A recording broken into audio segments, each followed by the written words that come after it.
Hi, and welcome to Caterpillar Cross Stitch. My name is Ford, and this week I'm going to be answering one of the questions that I see asked most frequently in the online cross-stitching spaces that I'm in. When a pattern calls for a vertical column of stitches, what is the best way to complete that? I'm going to answer that question, and I've got receipts.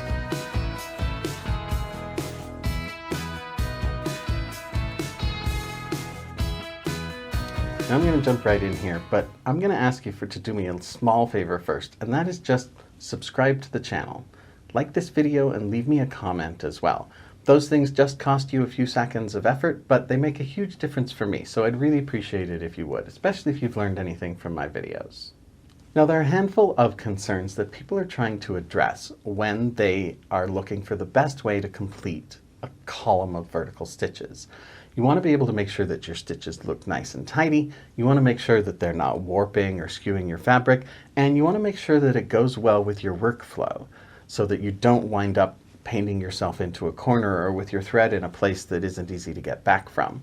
So there are all considerations to take into account when deciding how you're going to complete those stitches. And there are basically kind of two ways that most people have done them. And I have a solution that I've come up with on my own that I'll share with you at the end. The first method of doing it that we're going to talk about is the way I do most of my stitching, which is what's known as the Danish Method. And with the Danish Method, you complete one half of each cross stitch, and then you go back and you complete the other half of each cross stitch. And on the back of the thread, your return stitch is always vertical. So you make a diagonal stitch, you go down or up depending on the order that you did that stitch, and then you do the next one in the line. You go all the way along a row, and then you come back completing all of those stitches. But all of your return stitches, that's the stitch that's on the back of the fabric, are always vertical. And this allows for really nice tidy stitches when stitching rows because you've got a consistent direction of tension on your thread. And that return stitch is always pulling the stitch into the hole in the fabric so that your thread doesn't block the hole for when you come back by to do other stitches in either the same or a different color later. But when stitching on a vertical column, that leaves less of a good result. So watch this here. So I've already started my thread here using the loop start method, and in order to make each of my stitches have that little vertical return stitch on the back, I have to kind of do each stitch in the column in alternating orders. So normally I do my stitches from bottom left to top right, but here what I have to do is do bottom left to top right on one, and then top right to bottom left on the next one. And that allows me to complete all of those stitches. I'm going to do 10 here, and then go back and cross them, and I'll show you what that looks like on the back. And make sure that you sign up for the Caterpillar Cross Stitch Stitch Club email. You'll be up to date with all the latest news and happenings at Caterpillar Cross Stitch, including any upcoming stitch-alongs or stitch retreats, that kind of stuff. Plus, as soon as you join, you'll get an instant download with 9 free PDF cross-stitch patterns, including a year-long temperature tracker pattern, and you'll get a digital download of our top 10 cross-stitching tips. So hit the link down there in the description so that you make sure you get those great perks and don't miss out on all the latest news. Okay, so there I've got my column of 10 stitches here, and frequently you'll have far more stitches than that in a vertical column, and then these problems will compound. But there are a couple of things about having done this that are suboptimal for me. One is that all of these stitches here, on every other stitch, when I'm doing that vertical return stitch on the back, the vertical stitch is not an acute angle relative to the facing stitch, the one on the front of the project. So that means that my thread path kind of blocks that hole. Like if you can kind of see that this path for this stitch goes this way and then it goes up here. So that thread is kind of obstructing the hole, and the result is less neat stitches than what I would normally desire. So it gets a little bit harder, especially if you're doing like adjacent columns of different colors, say you've got stripes on something, then it gets a little bit harder to keep those stitches nice and tidy because your threads are blocking the hole. One of the normal advantages of the Danish method is that because we go diagonal stitch and then a vertical stitch, that return stitch on the back is pulling the thread out of the way of that hole. So when I come back around with another color later, it's not in the way. So I usually want my return stitch to be at an acute angle, less than 90-degree angle, relative to my facing stitch. And this method doesn't give me that, so they're not quite as tidy. So an obvious solution for a lot of people would be to use the English method instead. English method where you just complete each stitch one at a time, like I showed you last week. So I'm going to do a column of English method stitches and show you how that comes out. Now, one of the best things about cross-stitching is how community-oriented of a hobby it is. There's an amazing community around the Caterpillar Cross-Stitch brand, for example, in the Caterpillar Cross-Stitch Facebook group and in the following of the Caterpillar Cross-Stitch Instagram. If you're not subscribed to those two things, you're missing out on literally hundreds of thousands of years of experience that other stitchers have and an amazing supportive and creative community. So make sure you check both of those out. I want to show you one of the problems that this creates for me when I'm doing a vertical column of stitches, and that is that the only sensible thread path involves using the same hole twice in a row. So it's coming up from this one, going down in this one, coming back up in this one. Now, since there isn't anything there to hold tension in this stitch yet, that makes it hard to keep it tidy for me.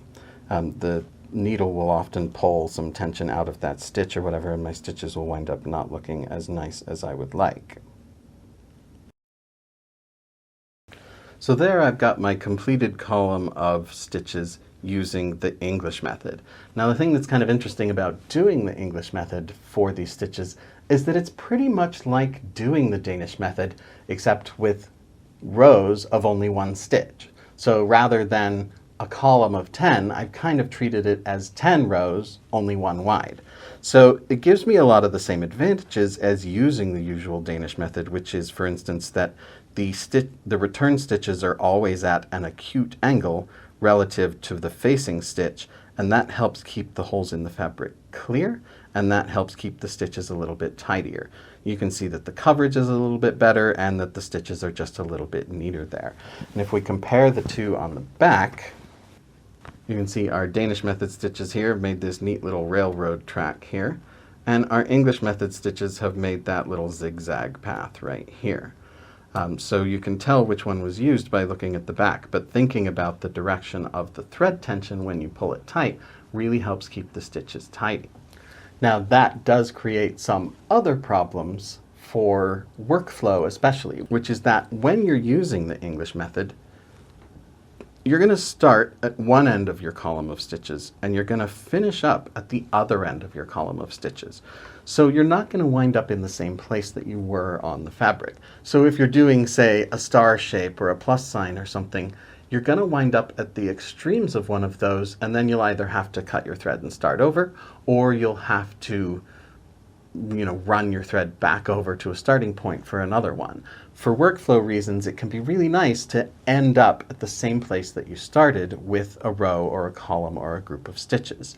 So that's a problem with the English method. And another thing that for me is a factor is it's a little harder to, one, notice your mistakes, and two, fix your mistakes if you have to remove them, because English stitches are a little bit harder to remove.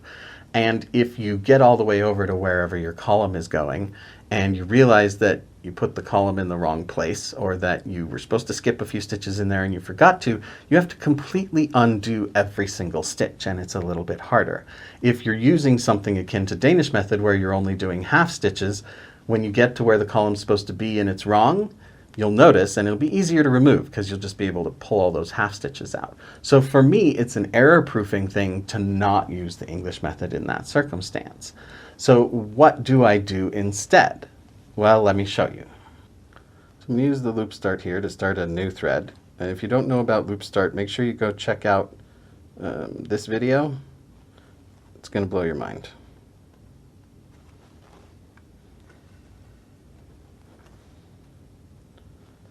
So what I do is pretty similar to the Danish method actually, but I give up on the idea of having all of my return stitches be vertical.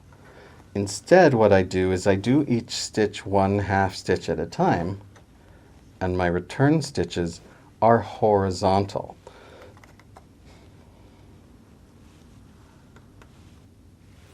The reason I like to do it this way is because it gives me all the benefits of using the Danish method, which is that my return stitches are always at an acute angle relative to my facing stitches, and that I can count over to where I'm going and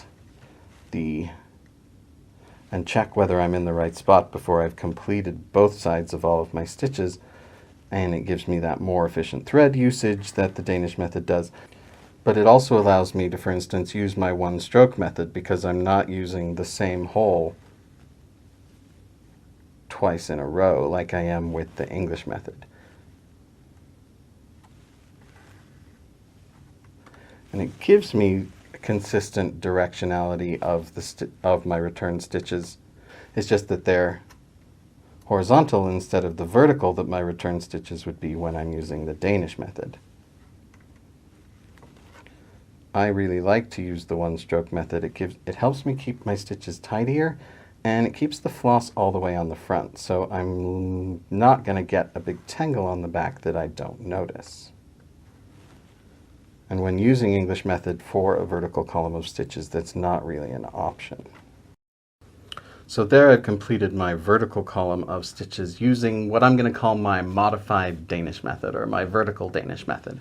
My stitches are tidier for sure than the traditional Danish method that I did on the first column. I have the workflow advantage of having ended up right back where I started, so if I'm doing a figure like a square or a plus sign or something like that, then it makes it easier to figure out my workflow, and I've got all of my backside stitches being exactly 1 stitch long. So that gives me a more efficient usage of my floss. And so you can see this one here is completed using the traditional Danish method. We've got all those little railroad tracks. This is using the English method, so we've got these little zigzags. And this is my modified Danish or vertical Danish method. That gives me these little horizontal dash marks here. So this is one of those examples of a time where I only care about the back of my project insofar as it affects the front of my project. So if you look at something that I've been working on, when you look at the back, you'll be able to tell where I worked horizontal and where I worked vertical, because when I'm working vertical, my stitches make dashes instead of pipes, basically. And for me, that gives a tidier stitch, it gives more efficiency, and it works better for my workflow the way I stitch a project. I think that a lot of us have been misunderstanding the reason that the Danish method is preferable for people who really want tidier stitches. And we've been assuming that it's because we have those vertical stitches on the back. And on the back, that sure looks cute. But the real reason it makes a difference is because every single stitch, your return stitch is an acute angle to your facing stitch. And that acute angle clears up the hole, keeps your thread from getting in its own way. So using this method with my vertical or modified Danish stitch gives you the best of both worlds, and I really like it a lot better. So what about you? Do you have something that you do different, or a trick that you use when stitching vertical? Leave it in the comments down below. Maybe another one of us can benefit from your wisdom. Other than that, I do want to thank you so much for watching. For Caterpillar Cross Stitch, my name is Ford, and I will see you next time.